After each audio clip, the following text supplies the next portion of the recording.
Abish Adjiboye, on m'appelle. Je suis analyste spirituel.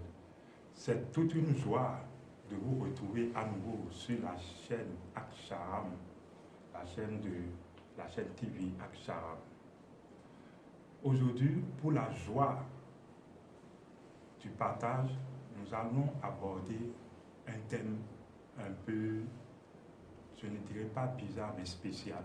Il s'agit de la sexualité et de l'anus. La sexualité et de l'anus. Quelle corrélation il faut entrevoir? D'abord, je parle de la sexualité. Il faudrait encore rappeler, parce que beaucoup de personnes savent certainement ce qu'on appelle la sexualité, mais il faudrait quand même rappeler à la mémoire des gens ce que c'est que la sexualité. Parce que quand nous parlons souvent de sexualité, les gens voient tout de suite le sexe, l'organe de sexe. Il faut utiliser les mots qui conviennent, le vagin ou le pénis. Mais en fait, la sexualité est quelque chose antérieur à cela. Je vais l'expliquer. D'abord, c'est quoi la sexualité? La sexualité, c'est l'expression du divin pouvoir. Ça veut dire que quand on parle de sexualité, on parle d'un pouvoir qui est en expression. Mais ce pouvoir qui est en expression, qu'on appelle sexualité, justement, est une activité du divin pouvoir. Et l'activité, quand on parle d'une activité, ça fait intervenir ce qu'on appelle les pôles complémentaires. C'est quoi les pôles complémentaires? Les pôles complémentaires, c'est le plus et le moins. Quand le plus et le moins entrent en jeu, il y a activité. Donc c'est le plus et le moins en se complémentarisant qui donne l'activité de notre pouvoir. Autrement dit, il ne peut avoir expression de notre pouvoir sans les pôles complémentaires. Si on tient compte de cette définition, vous voyez que partout où vous êtes en sexualité. Quand vous êtes en train de parler, vous êtes en train de faire de la sexualité. Quand vous êtes en train d'insulter votre maman, vous êtes en train de faire de la sexualité. Autrement dit, vous êtes en train d'utiliser votre pouvoir divin pour insulter votre maman. Est-ce que vous voyez combien de fois c'est très important de comprendre ce que c'est que la sexualité? Partout, en métaphysique, nous disons que toute la vie est sexualité. Il n'y a rien que vous puissiez faire dans la vie sans la sexualité. De cela, nous revenons. Dans la sexualité, il y a une sexualité que nous nommons la sexualité sacrée. Qu'est-ce qui fait la sacralité de la sexualité? Ça également, il faut l'expliquer parce que la précision est de mise. Nous avons fait une communication sur cette même chaîne où nous avons parlé du cheminement spirituel. Quand vous êtes sur le cheminement spirituel, il faut de la précision. Sinon, vite, vous allez vous égarer. Qu'est-ce qu'on appelle la sexualité sacrée? Quand on parle de la sacralité d'une chose, on parle du cachet de la chose.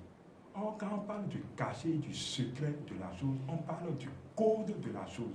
Ça veut dire que la sexualité, elle devient sacrée quand elle répond à un code que vous connaissez et que vous respectez.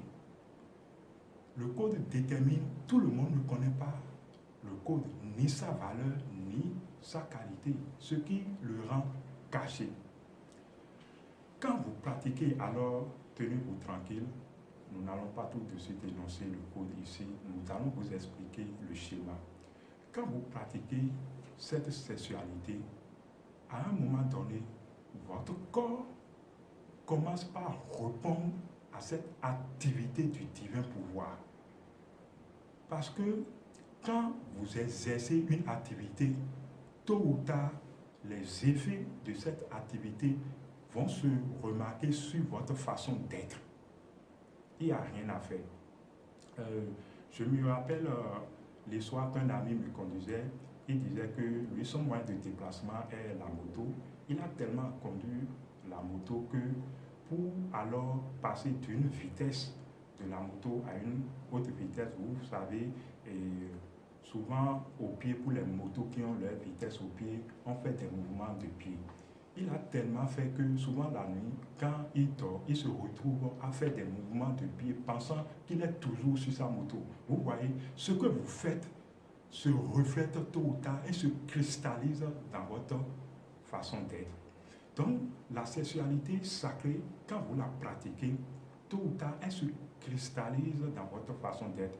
Pour certaines personnes, c'est le rajeunissement.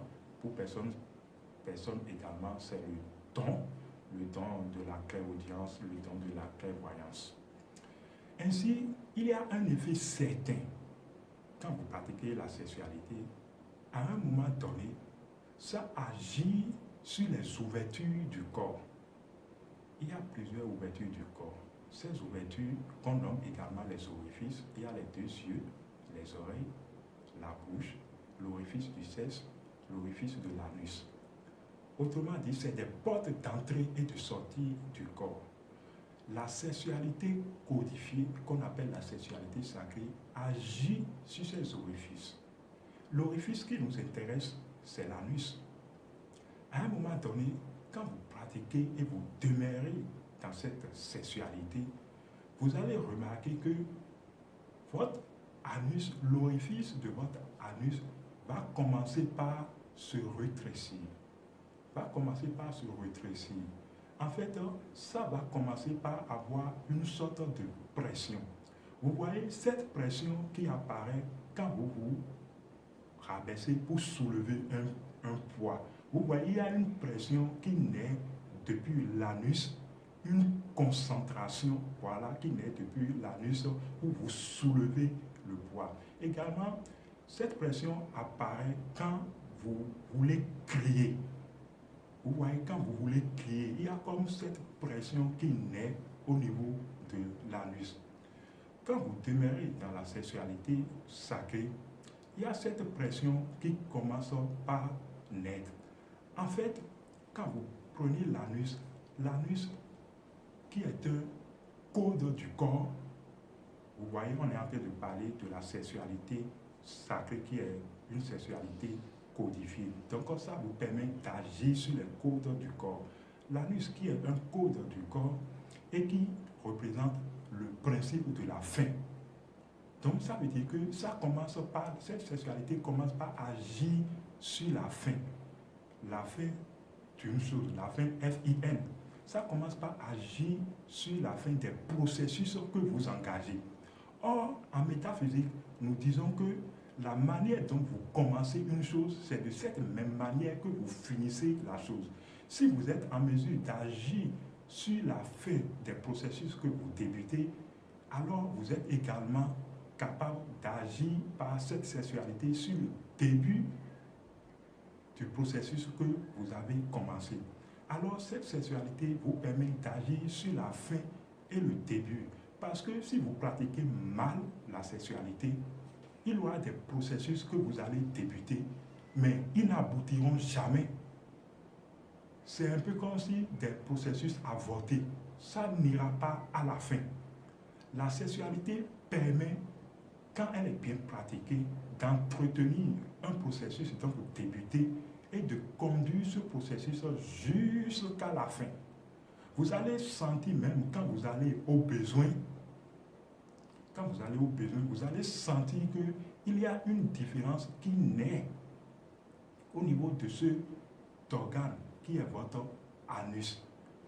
Vous allez alors remarquer que les processus, alors que vous engagez, non seulement vous les engagez énergétiquement, et ça évolue jusqu'à la fin. Il y a également un mal dont souffrent souvent les gens. Il s'agit de l'hémorroïde.